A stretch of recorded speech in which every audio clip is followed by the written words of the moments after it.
Mga pangakong nasunog sa apoy,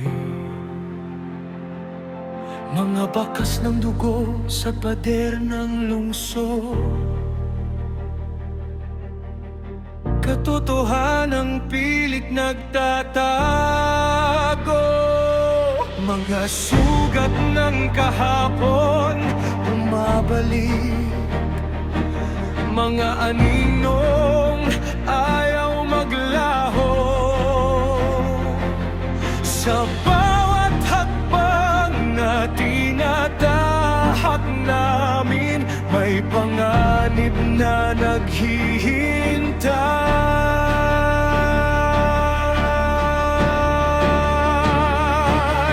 Putok ng baril sa gitna ng gabi, tatayo kahit Nagsulputan ng mga armadong lalaki mula sa dilim. Mga tauhan ni Adrian. Nagpalitan ng putok ang magkabilang panig. Tumalon si Romnick sa likod ng lumang makina habang nagpapaputok.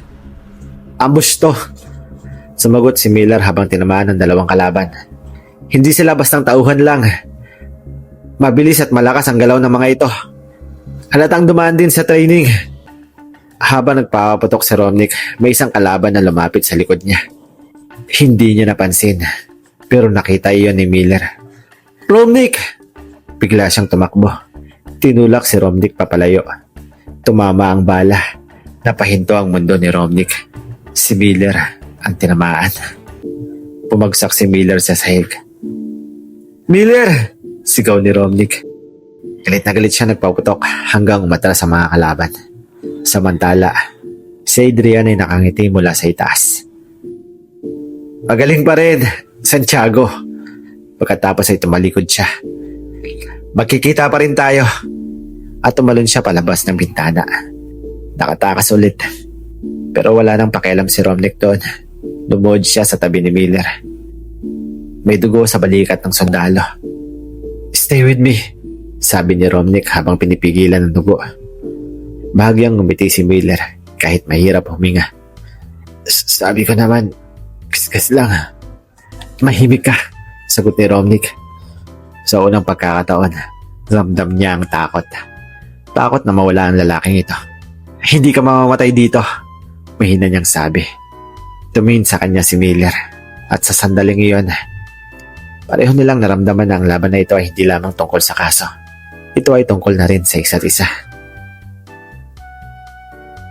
Welcome sa ating mundo ng Pinoy Boy Love Stories. Mga kwentong puno ng kilig, kirot, sekreto, at tunay na pagmamahal. Dito, bawat kwento ay may buhay. Bawat karakter ay may puso. Bawat eksena, may emosyong tatamang diretso sa'yo. Kung mahilig ka sa mga BL na may halong drama at unexpected twist, nasa tamang lugar ka. Huwag mong kalimutang mag-like kung nagustuhan mo ang kwento. Mag-comment para malaman ko ang iyong reaksyon at ang iyong suggestion. At syempre, mag-subscribe para sa mga susunod na episode at bagong kwento. Huwag niyo rin kalimutang i-click yung notification bell para hindi niyo ma-miss yung mga bagong stories. Tara, simulan na natin ang kwento sa araw na to. Tahimik ang loob ng safe house. Madilim ang sala maliban sa maliit na ilaw sa gilid ng mesa. Nakaupo si Romnick sa tabi ng kama habang pinapalitan ng benda sa sugat ni Miller. Ang bala ay dumaan lamang sa balikat ng sundalo. Pero malalim pa rin ang sugat. Kung gumalaw ka pa kanina, baka nasa morgue ka na ngayon, sabi ni Romnick habang mahigpit na binapalutan ng sugat. Napangiwi si Miller. Masakit. Dapat lang napatingin si Miller sa kanya. Galit ka ba? Saglit na tumigil si Romnick. Hindi siya sumagot agad. Hindi ako galit, sabi niya sa wakas. Naasar lang ako. Bakit? Tumingin si Romnick sa kanya. Dahil tinamaan ka. Bahagyang natahimik ang dalawa. May kakaibang tensyon sa hangin. Lumipas ang ilang oras. Nakaupo si Miller sa sofa habang nakasandal ang ulo niya sa likod nito. Mukhang pagod. Sa kabilang side ng sala, nakatayo si Romnick sa may bintana habang nakatingin sa madilim na lungsod. Hindi siya titigil, sabi ni Miller. Hindi lumingon si Romnick. Alam ko. Adrian won't stop until one of us dies. Napahigpit ang kamao si Romnick. Hindi mangyayari yon. Romnick, hindi. Ngayon ay lumingon na siya. Matalim ang tingin niya. Hindi kita hayaang mamatay. Natigilan si Miller. Hindi niya inaasahan ang sinabi ng detective. Bakit? Tahimik ang kwarto. Lumapit si Romnick sa sofa. Napaupo siya sa harap ni Miller. Hindi ko alam. Pero mula nang makilala kita, parang hindi na lang ito tungkol sa trabaho. Mas lalong lumalalim ang katahimikan. Nakatitig si Miller sa mga mata ni Romnick at sa unang pagkakataon, wala siyang nasabi. Romnick, mahina niyang sabi. Pag natapos na ang lahat ng ito, baka kailangan kong bumalik sa military. Napakunot ng noo si Romnick. Bakit? Dahil ako ang isa sa mga nabuhay sa ebidensya ng Cerberus. Kung malalaman na yun ng gobyerno, baka hindi nila ako hayaang mabuhay ng normal. Napahigpit ng panga si Romnick. Hindi ka nila pagmamayari. Hindi ganun kasimple yun. Tumayo si Miller at naglakad papunta sa bintana. Ang buhay ko ay ginawa para sa digmaan. Hindi para sa... Tumigil siya. Hindi niya natapos ang sasabihin. Para sa ano? Tanong ni Romnick. Tahimik si Miller. Pagkatapos ay tumingin siya sa kanya. Para sa mga bagay na gusto ko. Biglang kumulog sa labas. Ang ilaw sa kwarto ay bahagyang kumurap. Magkalapit sila ngayon. Halos ilang pulgada lang ang pagitan. Napansin ni Romnick ang paghinga ni Miller. Mabagal, malalim. At napansin din niya ang mga mata nito. Hindi na iyon mukhang sundalo na walang emosyon. May kung anong init doon. Unti-unting lumapit si Romnick. Hindi niya alam kung bakit. Hindi niya alam kung tama ba. Pero hindi siya makaalis. Napapikit si Miller saglit. Halos magdikit ang mukha nila. Halos. Biglang tumunog ang cellphone ni Romnick. Napatras siya agad. Napahawak siya sa ulo niya. Tangin ang timing. Bahagyang napangiti si Miller. Mahalaga. Kinuha ni Romnick ang cellphone. Pagtingin niya sa message, nawala ang ngiti niya. Ano? Tanong ni Miller. Dahan-dahang ibinaba ni Romnick ang cellphone. May seryosang ekspresyon sa mukha niya. May nahanap ang police intelligence. Anong nahanap nila? Huminga ng malalim si Romnick. Ang susunod na target ni Adrian. Nalaki ang mga mata ni Miller. Sino? Tahimik na tumingin si Romnick sa kanya. Ikaw. Tahimik ang loob ng safe house matapos sabihin ni Romnick ang balita. Ikaw ang susunod na target. Nanatiling nakaupo si Miller sa sofa. Hindi siya nagulat. Parang matagal na niyang inaasahan yun. Hindi na bago. Mahina niyang sabi. Napailing si Romnick. Hindi mo ba maintindihan? Hindi lang basta bantay ito. Pinapatay niya na ang lahat ng may connection sa Cerberus. Alam ko. Pero iba ito ngayon, sagot ni Romnick. Ikaw na ang hinahabol. Tahimik si Miller habang nakatingin sa sahig. Kung ako ang target niya, dapat lumayo ka sa akin. Napatingin si Romnick.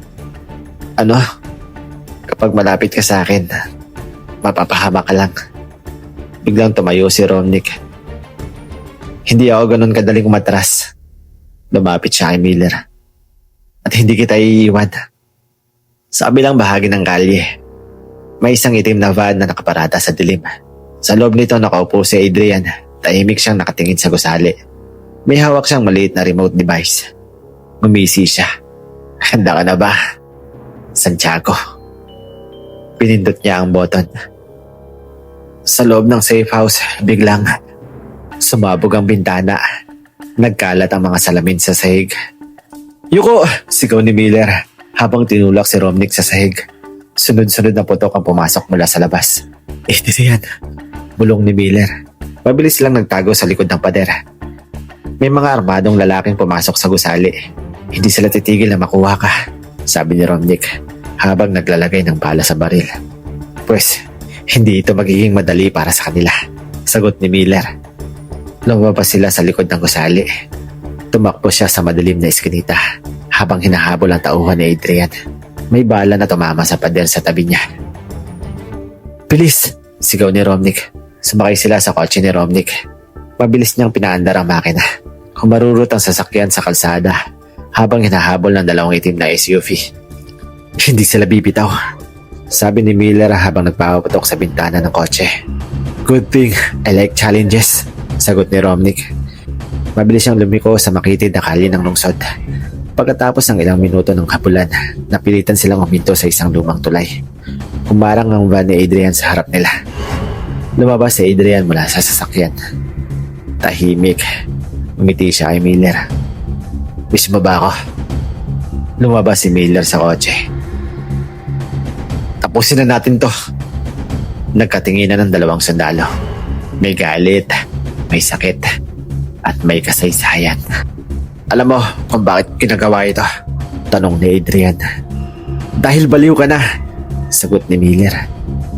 Umiling si Adrian. "Hindi." Lumapit siya ng ilang hakbang.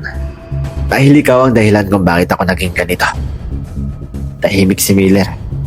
"Iniwan mo ako sa impyerno ng Cerberus. Sinubukan kitang iligtas. Pero nabuhay ako. Habang ikaw ay malaya." Naningkit ang mga mata ni Adrian. "At ngayon, babawiin ko ang lahat." Biglang sumugod ang mga tauhan ni Adrian. Nagpalitan ng putok. Sa gitna ng kaguluhan, may isang tauhan na nakatutok ang baril kay Miller. "Sa likod mo!" sigaw ni Romnick. Tinulak niya si Miller palayo. Siya ang sumalo ng suntok ng kalaban. Nagkagulo sila sa sahig. Pagkatapos ng ilang segundo, natalo ni Miller ang kalaban. Humingal silang dalawa. Tahimik ang paligid. Nakatitig si Romnick kay Miller. "Sabi mo lumayo ako sa'yo." "Dapat nga." Lumapit si Romnick. "Hindi ko kaya." Saglit na tumigil ang mundo. At sa gitna ng dilim ng tulay, hinawakan ni Romnick ang ni Miller at hinalikan niya ito. Hindi mahaba, hindi planado, pero puno ng emosyon. Pagkatapos ay napatras si Romnick. Tila nagulat sa sarili niya. Tahimik si Miller at sa unang pagkakataon, ngumiti siya. Sa kabilang dulo ng tulay, nakatingin si Adrian sa dalawa. Malabig ang kanyang mga mata. Maganda. Sinugot niya ang baril niya. At magiging masakit ang paghihiganti ko. Itinutok niya ang baril kay Romnick. Umalingaw-ngaw ang putok ng baril sa gitna ng lumang tulay. Sa loob ng isang segundo, parang tumigil ang oras. Nanlaki ang mga mata ni Romnick. Hindi niya natapos ang salita. May isang katawan na biglang pumagsak sa harap niya. Si Miller. Sigaw ni Romnick. May dugo na tumulong mula sa tagiliran ng sundalo. Hinawakan ni Miller ang sugat habang nakaluhod sa semento. Humigpit ang panga niya. Nagalit si Romnick. Hindi pa niya nararamdaman ang ganitong galit dati. Itinaas niya ang baril niya at nagpaputok kay Adrian. Napatras si Adrian habang nakatago sa likod ng van. "Ang sweet!" Sigaw niya mula sa dilim. "Talagang handa kang mamatay para kay Santiago." Dahan-dahang tumayo si Miller kahit tumutugo. "Miller, huwag!" sigaw ni Romnick. Pero hindi siya nakinig. Ang mga mata niya ay puno ng galit. Mas mabingis kaysa dati. Lumakad siya papunta kay Adrian. "Tapusin na natin to!" Malamig niyang sabi. Lumabas si Adrian mula sa likod ng sasakyan. "Ganyan nga!" Gumisi siya. "Ganyan ang gusto kong makita!" Biglang sumugod si Adrian. Nagmangga ng dalawang sundalo sa gitna ng tulay. Walang baril, walang awa, puro suntok at sipa. Tinamaan ni Miller ang panga ni Adrian. Pero mabilis ding bumawi si Adrian at sinuntok sa sugat si Miller. Napangiwi si Miller sa sakit. "Mas mahina ka na," sabi ni Adrian. "Hindi," sagot ni Miller. "Mas galit lang ako." Habang naglalaban sila, biglang tumawa si Adrian. "Alam mo ba kung bakit ginawa tayo ng Cerberus?" Sumuntok si Miller. "Para maging armas." Umiling si Adrian. "Higit pa ron." Tinamaan niya si Miller ng sipa. "Ginawa nila tayo, perpektong mamamatay tao." "Hindi ko piniling maging ganito," sagot ni Miller. "Pero ginawa mo." Sabay tawa ni Adrian. "Hindi ako ang pumatay sa mga sundalo." Napahinto si Miller. "Ano?" Umisi si Adrian. Sila ang nagutos. Mga taong nasa itaas. Pinapatay ko sila dahil sila ang gusto magbura ng ebidensya. Nanlaki ang mga mata ni Romnick na nakikinig mula sa likod. Ang gobyerno mismo ang gusto ng mga pagpatay. Tugtong ni Adrian. Nagkatinginan sina Miller at Adrian. Sumama ka sa akin, sabi ni Adrian. Sirahin natin silang lahat. Umiling si Miller. Hindi ako magiging halimaw. Ngumisi si Adrian. Matagal ka ng halimaw. Bigla niyang sinuntok si Miller ng malakas. Bumagsak ang sundalo sa sahig ng tulay. Miller! Sigaw ni Romnick. Tumakbo siya papunta sa kanya. Pero bago pa siya makalapit, tinamaan siya ng sipa ni Adrian. Napabagsak siya sa semento. Detective! Habang tinutok ang baril kay Romnick. Sa totoo lang, ikaw ang tunay kong target. Ang laki ang mga mata ni Miller. Bakit siya? Ngumisi si Adrian. Dahil kapag pinatay ko siya, mas masasaktan ka. Itinutok na Adrian ang baril kay Romnick. Goodbye, detective. Humigpit ang kamao ni Miller. Mabagal ka pa rin, mahina niyang sabi. Biglang tumalon si Miller at itinulak si Adrian sa gilid ng tulay. Parehas silang gumulang sa sahig habang naglalaban. Ang baril ay dumalas sa gilid at nahulog sa ilog sa ibaba. Humihingal ang dalawang sundalo habang nagkakatitikan. Galit laban sa galit. Habang si Romnick ay pilit na tumatayo sa likod nila. At alam niyang ang laban na ito ay malapit nang magtapos. Malakas ang hangin ng tulay. Ang ilaw ng poste ay kumikislap habang ang tatlong lalaki ay nasa gitna ng tensyon. Si Romnick ay nakasandal sa semento. Pilit na tumatayo kahit masakit na ang katawan. Sa harap niya, patuloy na naglaban sina Miller at Adrian. Pareho silang duguan, parehong pagod, parehong walang gustong umatras. Sumugod si Adrian. Tinamaan niya si Miller sa muka. Napatras ang sundalo. Pero agad siyang bumawi. Tinamaan niya si Adrian ng suntok sa tiyan. Hindi mo pa rin tanggap ang totoo, sabi ni Adrian habang hinihingal. Ano? Naginawa tayong mga halimaw ng Cerberus. Sumagot si Miller habang nakahawak sa sugat niya. Hindi tayo halimaw. Talaga? Kumisi si Adrian. Tingnan mo ang sarili mo. Lahat ng galaw mo ay ginawa para pumatay. Sandaling natahimik si Miller. May punto si Adrian. Pero sa likod niya, nakita niya si Romnick na pilit na lumalapit kahit sugatan. At doon niya naalala. May dahilan siya para lumaban. Sumugod ulit si Adrian.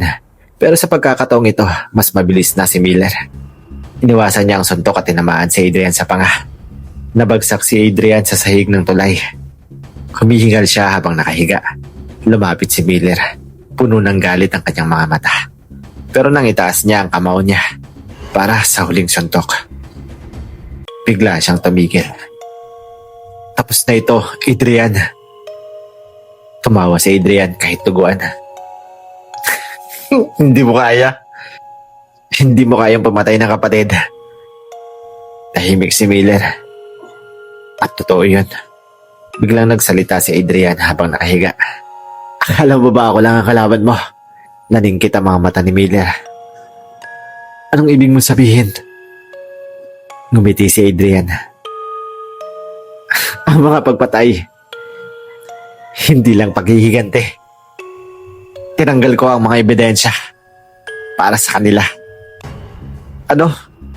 Hindi na natuloy ang tanong ni Miller. Biglang may narinig na tunog ng mga sasakyan. Maraming sasakyan. Mga itim na SUV ang dumating sa tulay. Lumabas ang mga armadong lalaki. May suot silang military uniform. Nanlaki ang mga mata ni Romnick. Miller! Lumabas ang isang matandang opisyal mula sa sasakyan. Isang general. Tahimik siyang tumingin sa tatlong lalaki. Project Cerberus should have stayed buried. Nalamig ang dugo ni Miller. General Vargas! Lumapit ang general habang nakangiti ng malamig. Kailangan naming bulahin ang lahat ng test subjects. Kasama kayo. Napahigpit ng kamao si Romnick. Kaya pinatay niyo ang mga sandalo? Loose ends. Sagot ng general. Ngumiti si Adrian mula sa sahig. Sabi ko na sa'yo. Tumingin si Midler sa paligid. Napalibutan sila ng mga armadong sundalo. Last lang baril, sugatan pa sila. Romnick, mahina niyang sabi. Tumingin ang detective sa kanya. Sa unang pagkakataon, pareho nilang naisip. Baka ito na ang katapusan. Lumapit si Romnick kay Miller. Kahit nakatutok ang baril sa kanila. Kung mamamatay tayo, sabi niya. Isang bagay akong gustong sabihin. Romnick, hindi ko pinagsisiyang nakilala kita. Tahimik si Miller. Pagkatapos ay ngumiti siya. Ako rin. Migpit ang hawak ni Romnick sa kamay niya. Sa gitna ng panganib, sa gitna ng dilim. Hindi na sila natatakot. Itinaas ni General Vargas ang kamay niya. Fire. Itinutok ng mga sundalo ang kanilang baril kina Romnick at Miller. Huminga ng malalim si Miller. Handa na siyang lumaban. Handa na siyang mamatay kung kailangan. Pero biglang, may isang putok na umalingaw sa gabi at may isang sundalo na bumagsak sa likod ng general. Nalaki ang mga mata ni Vargas. Ano? May sniper sa malayo at sa dilim ng gusali sa kabilang dulo ng tulay. May isang aninong nakatayo, isang lalaki at pamilyar ang kanyang boses. Hindi pa tapos ang laban.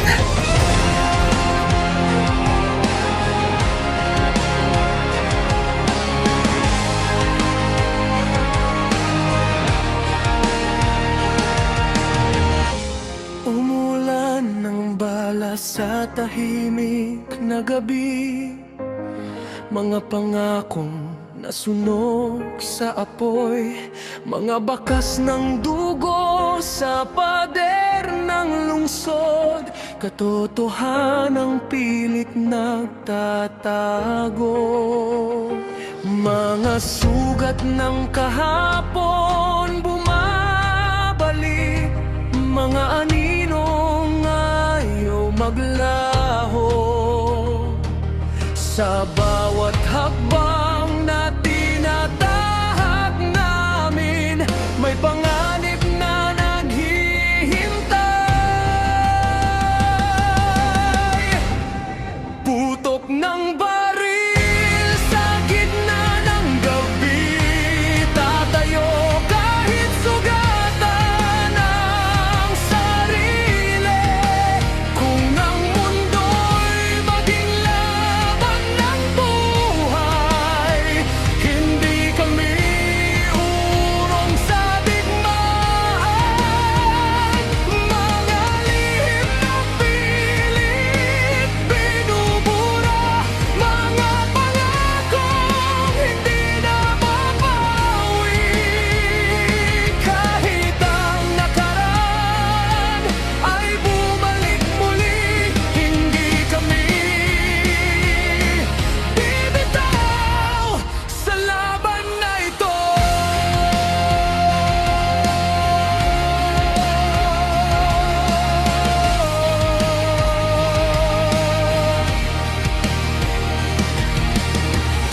Mga marka sa balat ng nakaraan.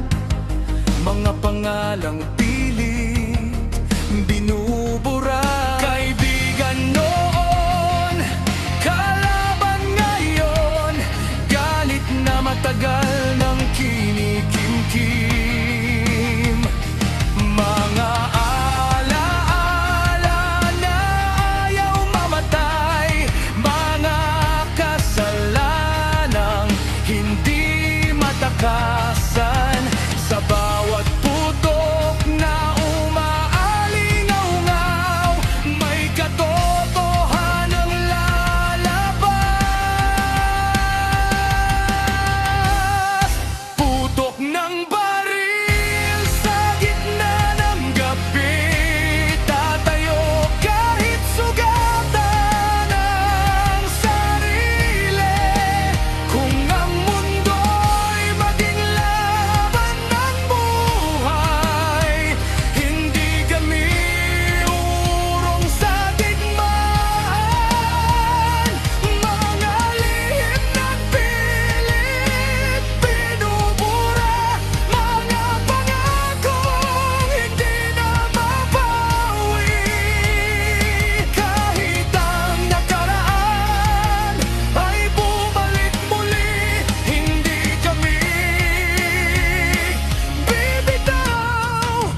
At kung ang digmaan ay umabot sa puso, hindi kita iiwan sa gitna ng unos. Putok ng baril sa gitna ng gabi, dalawang pusong hindi susuko.